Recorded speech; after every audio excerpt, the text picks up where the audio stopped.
तो मैंने उनसे कहा यार वो आप प्रोग्राम करवाते थे दर्स वगैरह, तो अली भाई को बुलाओ। एक कहता यार मैं उसे कैसे बुलाऊँ, वो तो भाभी हो गया। ठीक है, अगर गलत नहीं हूँ तो इंजीनियर साहब भी बरेलवी थे। अच्छा कारी साहब ये जो बुतों वाली आयत है, ये जो सॉरी हदीस है, ये किधर है, ये रवायत किधर है?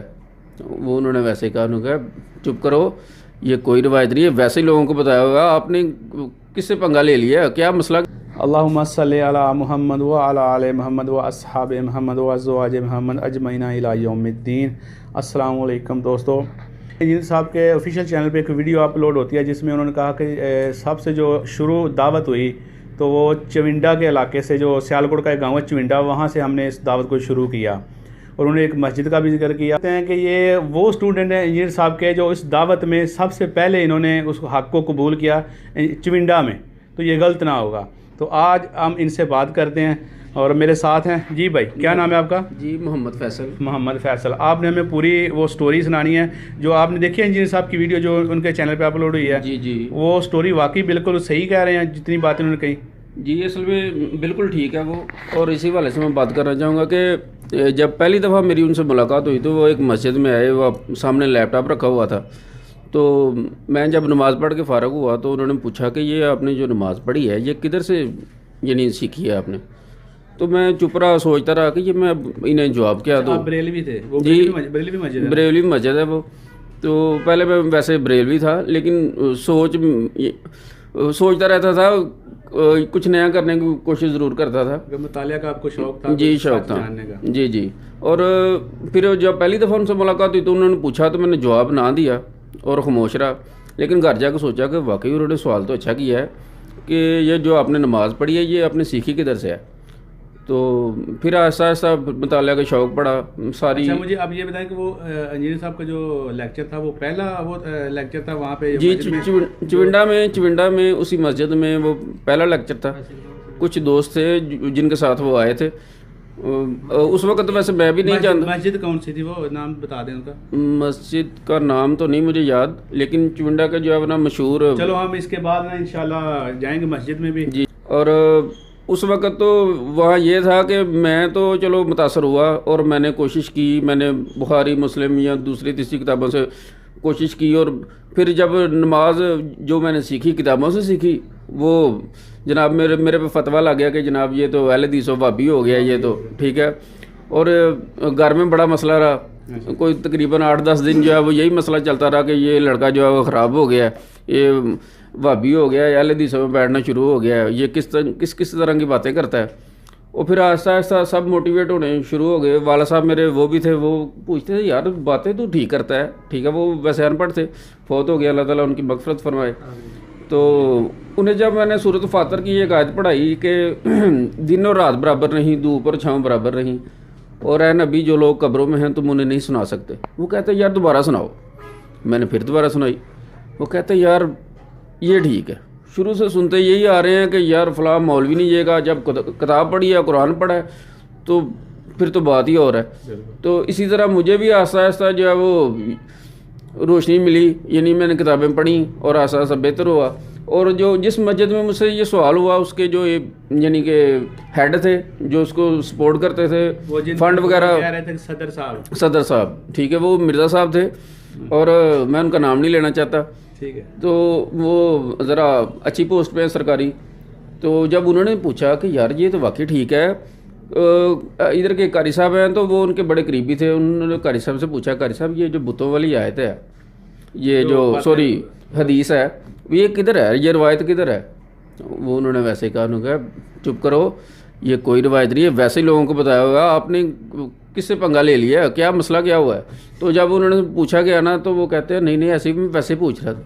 लेकिन फिर उन्हें पता चला कि ये सही बात है कि ये इन्होंने वैसे ही शोषण छोड़ा हुआ है और बेहतरीन तरीका वही है जो किताबों से है, बाबों से नहीं, ठीक है। और फिर आस्ता आस्ता, लेकिन वो क्योंकि एक मस्जिद के इंतज़ामिया में से थे तो इसलिए आस्ता आस्ता बात बहुत ज़्यादा बिगड़ गई। मेरे ख्याल से अब मैं तो वैसे नहीं उन्हें जानता, लेकिन वो रफ़ाईजान करते हैं कि नहीं करते, लेकिन मैं अभी तक कायम हूँ। अच्छा, वो तो उन्होंने अजीत साहब ने बताया कि उन्होंने शुरू कर दिया था उन्होंने। ज़ाहिर है उनकी वैसे सारी फैमिली, मैं तो उन्हें जानता हूँ, उनकी सारी फैमिली रफ़ाईजान से नमाज़ पढ़ती है, ठीक है। ये बजाते खुद थे के जो रफ़ाजान थे नहीं नमाज़ पढ़ते थे, लेकिन ऐसा ऐसा ये भी यानी अभी भी अगर उनसे पूछ लें ना, यानी खुफिया तौर से उनसे पूछें तो वो यही कहेंगे कि यार जो रफ़ाजान करने के साथ नमाज का मज़ा है ना, वो रफ़ाजान के बगैर नहीं है। अच्छा, आपकी उसके बाद मुलाकात नहीं हुई उन साहब से? जी, मैं एज ए टेलर हूँ, इधर शॉप है मेरी, और वो हमारे कस्टमर भी हैं, तो गायब गायब उनसे बात होती रहती है। तो वो कहते हैं नहीं यार, वो जो पहले था ना वो ठीक है। सही। ये तो लोगों की वजह से, इंतज़ामिया मस्जिद का डिसिप्लिन ख़राब ना हो इसी वजह से, लेकिन जो पहले सोचा, जो पहले पढ़ा वही ठीक है, और मैं इसी को बेहतर समझता हूँ। अच्छा, उन्होंने मस्जिद छोड़ दी थी उसके बाद वो? नहीं, अभी भी मस्जिद की फंडिंग का काम वो कर रहे हैं, ठीक उसी तरह, लेकिन रफ़ाजान का मुझे नहीं पता कि वो करते हैं या नहीं करते। अच्छा, वो कर रहे होंगे। ज़ाहिर है जब उन्होंने उस वक्त अपने इंतज़ामिया से इतना पंगा ले लिया, और ये तो कुछ भी नहीं, ये तो कुछ भी नहीं। जब वो अपने इनकम टैक्स ऑफिस में थे, उन्होंने पहली दफ़ा नमाज़ पढ़ी रफ़ाजान के साथ, तो वो कह रहे थे कि यार ये देख लो, मैंने दाढ़ी भी रखी हुई है और दूसरे तीसरे ये सब कुछ है, लेकिन आपको ये जो नमाज की चेंजिंग की है ना आपने, ये ठीक नहीं किया। यानी उन्होंने एक दफ़ा ये भी क्लेम किया था कि मैंने जब अपने वो उधर दफ्तर में नमाज़ पढ़ी तो वो सारे कह रहे थे आप यार ये आपने क्या कर दिया, जिस तरह पहले पढ़ते थे वो ठीक थी। यानी उसकी वजह से थोड़ा बहुत प्रॉब्लम उन्हें दफ्तर में भी हनफी होंगे ना, ज़ाहिर है। जी जी, ऐसा ही है। जब आप एक हक को कबूल करते हैं तो फिर आपके आगे मुश्किलात तो फिर काफ़ी आती हैं ना। तो अभी हम इंशाल्लाह इसके बाद मस्जिद भी देखेंगे जी तो इंशाल्लाह। ये हमारे भाई थे मोहम्मद फैसल साहब, मोहम्मद फैसल साहब चुविंडा में। आप समझ लें कि ये जो उस वक्त उन्होंने दावत कबूल की, ये दो बंदे, मैं तो यही कहूँगा, एक तो वो हो गए मिर्ज़ा साहब और एक फैसल भाई। ये इंजीनियर साहब के सबसे पुराने स्टूडेंट हैं, क्यों समझ बदरी स्टूडेंट हैं, जिनको इंजीनियर साहब भी शायद अभी इंशाल्लाह इस वीडियो के बाद जान लेंगे कि ये भाई भी उस वक्त आपके लेक्चर में बैठे हुए थे। स्टूडेंट या टीचर कोई भी है ना, वो नज़रियात पे कायम रहता है, अच्छे नज़रियात हों। और सबसे बड़ी बात यह है कि जिसके नज़रियात कुरान और हदीस से के मुताबिक हों, मेरे तो ख्याल से ना ही वो स्टूडेंट कहीं जाता है। अगर वो ज़िंदा भी है या दुनिया से भी चला गया ना, तो वो लोगों के दिलों में ज़िंदा रहता है, क्योंकि उसने किसी के लिए नहीं, उसने अल्लाह की रज़ा के लिए काम करना होता है। तो वो अल्लाह की रज़ा के लिए नज़रियात का सबसे ज़्यादा बेहतर अच्छी तरफ जो है वो लगाओ हो। सही। अभी तो माशाल्लाह आप भी रफ़ी जैन से नमाज़ पढ़ रहे हैं, आपके घर वाले भी। जी, मैं घर वालों के बारे में भी ये कह दूँ कि मैं उस वक्त से लेकर आज तक लगाओ, ठीक है। मेरी मिसेस और मेरी सिस्टर, ठीक है, एक सिस्टर, ठीक है, वो इस चीज़ के कायल है। वो डॉक्टर जो है वो डॉक्टर सरार और वो जो इंडियन डॉक्टर जाकिर नाइक, उनको खूब सुनते हैं, ठीक है। वो बहुत बेहतर है। वो कहते हैं नहीं, ये जो करते हैं ना बात, ये ठीक है। फिर वो मुझसे किताबें मांगते हैं कि ये किताबें ला के दे, मैंने चेक करना कि ये वाकई है। जब 2-3 दफ़ा उन्होंने चेक किया तो उन्होंने कहा नहीं, ये झूठ ही बोलते हैं, ठीक है। फिर आहिस्ता आहिस्ता वो इधर, यानी ये है कि मेरे घर में अब शिरक जो है ना, वो तकरीबन कोई अगर होता भी होगा ना, कोई 2% होता होगा, तो 98% जो है ना वो शिरक से पाक है। जी शुक्र है।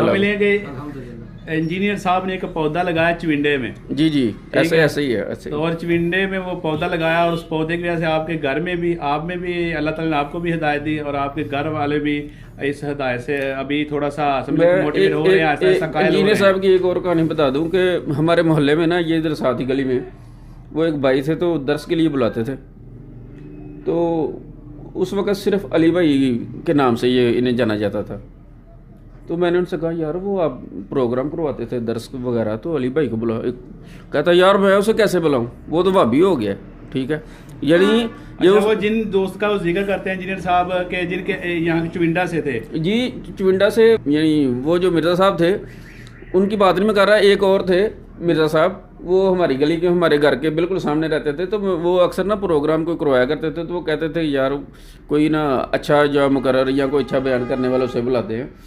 तो उस वक़्त मैं अगर गलत नहीं हूँ तो इंजीनियर साहब भी बरेलवी थे, ठीक है। और जिन दिनों में वो कन्वर्ट हुए हैं, वो इन्हीं दिनों में कन्वर्ट हुए हैं, ठीक है। 2000 शायद 6, 7, 8 में, जो कन्फर्म नहीं है, ठीक है। तो जब वो कन्वर्ट हुए हैं तो इधर पहले प्रोग्राम एज ए यानी सुन्नी प्रोग्राम को इन्होंने मेरे ख्याल से किया। उसके बाद जो है वो इधर जब मैंने उससे पूछा यार बुलाते नहीं अली भाई को, उस वक्त भी यही नाम था अली भाई। तो कह रहा है यार मैं उसे कैसे बुलाऊं, वो तो भाभी हो गया। भाभी हो गए। ठीक है, तो ये भी मुझे याद है अच्छी तरह। ठीक है, वो बंदा भी अभी मौजूद है, उसकी किराने की दुकान है, वो मैं उसे जानता हूँ अच्छी तरह। इंजीनियर साहब कंफर्म करेंगे कि ये बात जो है ना वो उनसे ज़रा कन्फर्म कर लीजिएगा। नहीं, इंशाल्लाह वो वीडियो देखेंगे ना तो वो इस चीज़ को कन्फर्म कर देंगे। तो जी, इंशाल्लाह। बहुत बहुत शुक्रिया फैसल भाई, जज़ाकल्लाह ताला आपको जज़ाए खैर दे। जी, ये मस्जिद है जहाँ पे इंजीनियर साहब लेक्चर दिया करते थे, नूरानी मस्जिद।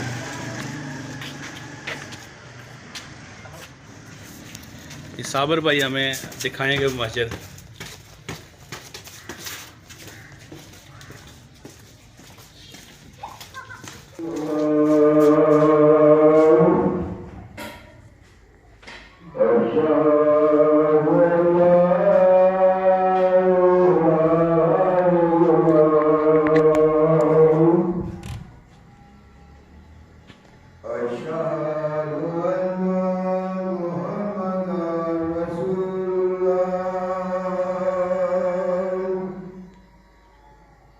अशहदु